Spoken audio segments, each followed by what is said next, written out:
जी बिस्मिल्लाहिर्रहमानिर्रहीम। Dear students, आपके paper हो रहे हैं और आप इंजॉय कर रहे होंगे, पेपर्स अच्छे हो रहे होंगे आपके।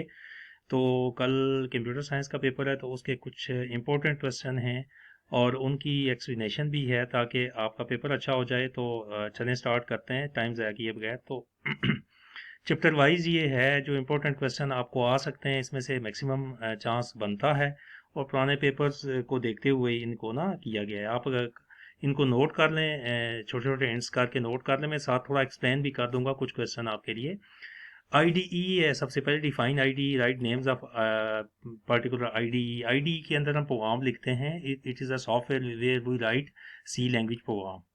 ठीक हो गया। फिर आगे define compiler also describe the purpose of compiler is a system software which convert our source program into machine language. ये मशीन लैंग्वेज में प्रोग्राम को कन्वर्ट कर देता है। नेक्स्ट क्वेश्चन है हमारा, what is mean reserve word. ये भी काफ़ी इंपॉर्टेंट है। रिजर्व वर्ड वो होते हैं जो जिनका कंपाइलर कोई मीनिंग पहले से ही पता होते हैं। रिजर्व वर्ड्स के मीनिंग पहले से प्री डिफाइन होते हैं and compiler knows the meanings of, जैसे प्रिंट एफ और स्कैन एफ और इंट, फ्लोट, ये सारे कंपाइलर के रिजर्व वर्ड हैं सी लैंग्वेज के। ठीक है। रिजर्व वर्ड के अलावा आगे आ जाए, what is mean by reserve word. आगे what is mean by programming environment. Programming environment और what do you need programming environment. इसमें ये जनरल क्वेश्चन है, आप लिख सकते हैं कि प्रोग्रामिंग इन्वायरमेंट के अंदर आप programming language provide programming environment where you can write safe. IDE का ही है ये भी, एक उसी का थोड़ा सा चेंज करके सवाल है, क्वेश्चन है, जो कि आईडीई आप लिख सकते हैं इसकी जगह। समझ गए ना, कि उसको सेव कर सकते हैं, कंपाइल कर सकते हैं, चला सकते हैं। आगे what is meant by comments. हम प्रोग्राम के अंदर कमेंट्स लिखते हैं और compiler did not compile that comments, तो वो उसको कंपाइल नहीं करता। ये हमें याद रखने के लिए आसानी होती है कि हमारा प्रोग्राम ये क्या कर रहा है। ठीक है ना। कमेंट्स क्या होते हैं, कंपाइलर डिड नॉट कमेंट उनको कंपाइल द कमेंट्स। तो इनको लिखने का तरीका है। Difference between character and int. ठीक है, ये वेरिएबल जो हमारे पास होते हैं। तो करेक्टर क्या होता है, करेक्टर के अंदर आप करेक्टर वैल्यू स्टोर कराते हैं। कोई एक इंट के अंदर आप नंबर स्टोर करा सकते हो। We can store numbers. What is a variable, how can we declare a initialize variable. Variable is a space in computer memory where we can save some values. ठीक हो गया। और उसको डिक्लेयर करने का तरीका क्या है, जैसे उसका टाइप लिखते हैं पहले, फिर वेरिएबल नेम, और उसको फिर कर देते हैं। जैसे इंट एक्स, इंट एक्स एक वेरिएबल बना लिया, तो इनिशियलाइज कैसे करेंगे, उसको एक्स असाइंस द वैल्यू, उसको जीरो कर देंगे या वन कर देंगे। Give use of text editor. Text editor के अंदर हम लिख सकते हैं, जैसे I D is a text editor, तो वो उसके अंदर अब you can write the program. Define a syntax and purpose of syntax. Syntax basically rules होते हैं। Syntax are the rules of programming language. ठीक है। तो जैसे प्रिंट एफ है तो प्रिंट एफ ही कर सकते हैं, P R I N T F, तो ये उसका सिंटैक्स है। तो इसका मकसद ये होता है कि उसके कुछ पहले से प्री डिफाइंड मीनिंग्स होते हैं। What is mean by constant. Constant ये भी वेरिएबल की तरह है, but constant values of constant did not change during execution of program. ये प्रोग्राम की एग्जीक्यूशन के दरमियान चेंज नहीं होता। इसको आप इजी वर्ड में लिख सकते हैं। कांस्टेंट की भी 3 टाइप्स होती हैं, float constant, int constant, character constant. जैसे आपका नेम बार बार चेंज नहीं होता, तो इस तरह से किसी स्कूल का नेम चेंज नहीं होता। Right and rules of naming variables. ये बच्चों आपको पता होगा, रूल्स होते हैं कि उसका मैक्सिमम कैरेक्टर कैसा होना चाहिए, मैक्सिमम लेंथ इसकी कितनी होनी चाहिए, वेरिएबल के नेम के लिए नो स्पेस नहीं होनी चाहिए। फिर वेरिएबल का कोई कैरेक्टर जो है ना स्मॉल में आप यूज़ करें। फिर ये है कि उसके कोई नंबर आप लगा सकते हैं, लेकिन शुरू में नंबर ना आए। ठीक है, कुछ मैंने बता दिया, बाकी इसको आपने रिपीट करना है। What is mean by computer program. A program is a set of instructions given to the computer, तो इसको प्रोग्राम कहेंगे। And what are programmer. Programmer कौन होता है, प्रोग्रामर इज अ पर्सन और robot which write a program. What is mean by syntax error. अब 3 किस्म के एरर होते हैं बेसिकली। एक होता है syntax error, which syntax error occur when we violate the programming rules. और इसके अलावा होता है सिंटैक्स एरर के अलावा आपका लॉजिकल एरर होता है, विच एज लॉजिकल, उसमें मिस्टेक्स होती हैं। और फिर इसके अलावा आपका रन टाइम एरर होता है, जो प्रोग्राम के चलने के दौरान आता है, रन टाइम पर अगर। ठीक है। तो आगे डिफाइन है program, decrease structure of program. Program C language के प्रोग्राम में उसके स्ट्रक्चर कैसा होता है, एक मेन फंक्शन होता है, ऊपर उसके टॉप पे हेडर फाइल होती है, सिर्फ उसके होते हैं। ये आपने ये करना है। आपके स्ट्रक्चर कैसा होता है, सी मेन फंक्शन लिखते हैं, फिर ब्रेसिस लगाते हैं, दरमियान में कोड लगा देते हैं। Define variable right rule naming, ये वही आ गया क्वेश्चन। Define variable types. ठीक है, जिस टाइप्स उसकी होती हैं फ्लोट, इंटीजर एंड वो करेक्टर टाइप होती हैं। ये what is mean bye comments, ये वही क्वेश्चन है आपका।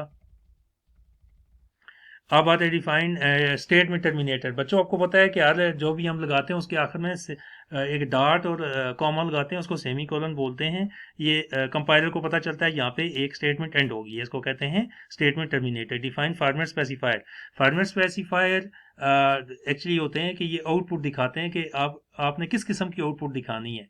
फॉर्मेट स्पेसिफायर परसेंटेज डी जैसे होता है, और डबल कोट्स के दरमियान आप इसको प्रिंट एफ या स्कैन एफ के साथ यूज करते हैं कि कंप्यूटर को पता चले कि आप किस किस्म की आउटपुट आप प्रिंट एफ से दिखाना चाह रहे हैं। जैसे परसेंटेज डी होता है फॉर इंटीजर, और जो है वो एफ परसेंटेज एफ होता है फ्लोटिंग के लिए। इसी तरह ये है, समझ आ गया आपको। Define escapes and sequences. जी बच्चों, तो आगे इसके बाद जो है आप देखें कि स्कैन है फंक्शन वाला है, और एस्केप सीक्वेंस है।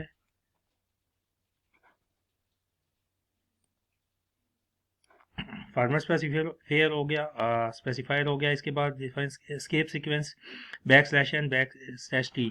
तो इसके अलावा और भी हैं, डबल कोट्स भी है, तो ये भी काफ़ी इंपॉर्टेंट आता है ये क्वेश्चन। एस्केप सीक्वेंस क्या होता है कि आपकी आउटपुट को ना ये चेंज कर देता है, it change the output style. तो जैसे बैक सेशन करते हैं तो ये डेटा को न्यू लाइन पे ले आता है, बैक स्लैश टी मीन के उसको टैब के फासले पे ले जाता है। स्कैन एफ फंक्शन क्या होता है कि ये use scan F function is use to take input during execution of program. और गेट कैरेक्टर क्या होता है, इसमें कोई ये कैरेक्टर आप स्टोर करा सकते हो गेट कैरेक्टर फंक्शन में। ठीक है, मैं सारे अब नहीं एक्सप्लेन करूंगा, कुछ आप ये अपनी कॉपी से याद करें, कुछ मैं बताता जाऊंगा आगे। डिफाइन मॉड्यूलर ऑपरेटर है, एस्केप सीक्वेंस, और दोबारा ये रिपीट हुआ है। Difference between binary operator and unitary operator, ये भी काफ़ी इंपॉर्टेंट है, ये करना है आपने। और ये इक्वल एंड असाइनमेंट ऑपरेटर में क्या डिफरेंस है, ये भी पेपर्स में आता है।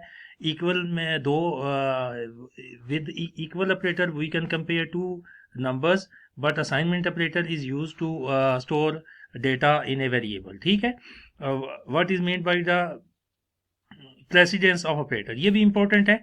यानी ऑपरेटर्स होते हैं प्लस माइनस मल्टीप्लिकेशन, तो किसको पहले करें, व्हाट इज द, जैसे डी मैथ्स आपने मैथ में पढ़ा हुआ था, इसी तरह ये प्रोग्रामिंग लैंग्वेज में होता है, इसको भी आपने देखना है। What is relational and logical operator, relational and logical, ये इंपॉर्टेंट है। रिलेशन से रिलेशन होता है, जैसे लेस देन ग्रेटर देन वगैरह, और लॉजिकल में एंड और नॉट आते हैं तीनों। वो आपने फिजिक्स में भी ये क्वेश्चन 9th में भी 10th में किया, जिसमें एंड और नॉट गेट हैं, ये वही ऑपरेटर हैं। ठीक है, यानी एंड होता है जैसे a is greater than 2 and a is less than 5, तो ये इस तरह से होता है। आगे right purpose of printf and scanf, ये आपको आता है, ये काफ़ी इंपॉर्टेंट है। प्रिंट एफ जो है वो स्क्रीन पर डेटा डिस्प्ले करता है, और स्कैन एफ जो है ना वो इनपुट लेता है। डिफाइन एस्केप सीक्वेंस, ये वही आ गया। ये लॉन्ग क्वेश्चन भी आपको आ सकता है। व्हाट इज फॉर्मेट स्पेसिफायर, ये वही रिपीट हो रहे हैं। अब जो है आगे आ जाओ चैप्टर, नेक्स्ट चैप्टर पे। कंडीशनल स्टेटमेंट क्या होती हैं, ये प्रोग्राम की एग्जीक्यूशन को चेंज कर देती हैं। इस change the sequence of programming execution, जैसे इफ स्टेटमेंट है, लूप है। Define between sequential and selection. Sequential में क्या होता है कि प्रोग्राम की पहली स्टेटमेंट चलती है, फिर दूसरी, इसमें एक सिक्वेंस से चलता है प्रोग्राम। सिलेक्शन में क्या होता है, जैसे इफ कंडीशन है, if this true then do this, तो बेटा ये इस तरह से होता है दो, तो ये भी आपने करना है। What is selection statement, selection if condition जैसे यूज होती है। डिफरेंस आ गया, difference between if statement and if else. जो सिंपल इफ होती है ना, लेट्स से मैं कहता हूँ इफ उसमें एक सिर्फ कंडीशन होती है और एक स्टेटमेंट होती है। It is a decision making statement, इसकी डेफिनेशन ये है। If condition is a decision making statement, तो इसके आगे एक कंडीशन होती है, दो उसकी आगे स्टेटमेंट होती हैं। अगर कंडीशन ट्रू हो तो पहली स्टेटमेंट चलती है, फॉल्स हो तो दूसरी चलती है। सिंपल इफ ये होती है कि उसमें एक कंडीशन होती है और एक स्टेटमेंट होती है। इफ एल्स में होता है एक कंडीशन, उसका एल्स पार्ट भी होता है कि अगर गलत हो जाए तो क्या करो।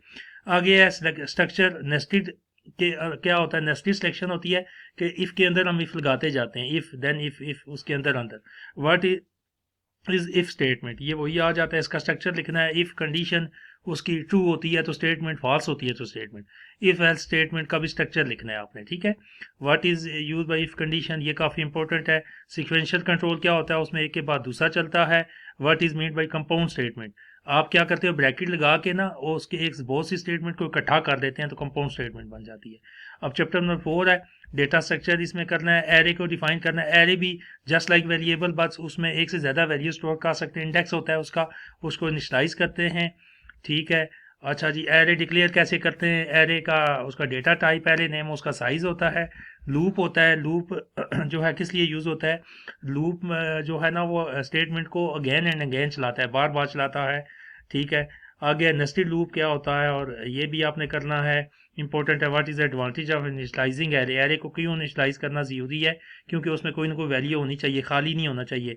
Expand structure of for loop, for loop का आपने स्ट्रक्चर लिखना है। To purpose of using loop, तो ये लूप वाले क्वेश्चन देख लें, आप इसको नोट करें। ठीक है। तो इसके बाद आगे ये चैप्टर आ जाता है नेक्स्ट, प्रोग्राम प्रिंट आड नंबर। ये थोड़े से प्रोग्राम आपको आ सकते हैं, ये आपने देखने आड नंबर का। ठीक है। इवन नंबर का प्रोग्राम ये लॉन्ग आ सकता है, वैसे ये तो आते हैं आपको, प्रैक्टिकल का हिस्सा है, लेकिन ये आ सकते हैं प्रोग्राम। ठीक है जी। आगे आ जाओ। आगे बेटा फंक्शन का आपने बताना है। फंक्शन क्या होता है? पैरामीटर। इसमें जो क्या होता है कि उसके जो वैल्यूज़ देते हैं उनको पैरामीटर कहते हैं। रीयूजेबिलिटी, इससे प्रोग्राम की रीड करना आसान हो जाता है। फंक्शन को कॉल कैसे करते हैं? फंक्शन को कॉल करने के लिए हम उसकी डेफिनेशन को उसको कॉल करते हैं, साइन करते हैं, उसका नाम देते हैं और उसमें पैरामीटर पास करते हैं। What is difference between arguments and parameter? ये बहुत ज़्यादा इंपॉर्टेंट है। आपने कोई फंक्शन बनाया हुआ है तो उसके अंदर कोई ना कोई वेरिएबल आप रखते हैं फंक्शन के अंदर। वो जो वेरिएबल होते हैं वो उसके आर्गूमेंट होते हैं, और जो वैल्यूज उसको देते हैं आप, वो पैरामीटर्स होते हैं। ठीक है। ये इंपॉर्टेंट है, इसको ढूंढ के आपने इसका याद करना है। मैं नेक्स्ट इसका भी कुछ एक्सप्लेन भी करता हूँ, मजीद भी एक और वीडियो आपको अपलोड करते हैं। What is signature of function, ये नोट करो। सिग्नेचर फंक्शन का क्या होता है उसको बताते हैं कि जो फंक्शन क्या कर रहा है। What is mean bye function definition, उसमें आप डिफाइन करते हो फंक्शन का, उसकी टाइप बताते हो, उसका नाम बताते हो, उसमें कितने आर्गूमेंट्स है वो बताते हो। What is mean bye function body, function body में उसका कोड होता है बेटा। फंक्शन की जैसे मेन प्रोग्राम की फंक्शन होता है उसकी बॉडी होती है। और फंक्शन कॉल, फंक्शन को कॉल करने के लिए फंक्शन का नाम लिखते हैं और उसमें आर्गूमेंट दो दे देते हैं, पैरामीटर। ठीक हो गया। तो ये आगे भी नोट करें। यूज़र डिफाइंड फंक्शन क्या होते हैं? Built in is a part of programming language. User defined user बनाता है, यूज़र जो फंक्शन बनाता है that is called user function. ठीक है। तो ये बेस्ट ऑफ लक, ये थोड़े से क्वेश्चन नोट कर लें आप काफ़ी पेंसिल पे। मज़ीद भी मैं एक्सप्लेन करता हूँ। बेस्ट ऑफ लक बच्चों। तो आपने इस सारे को प्रिपेयर कर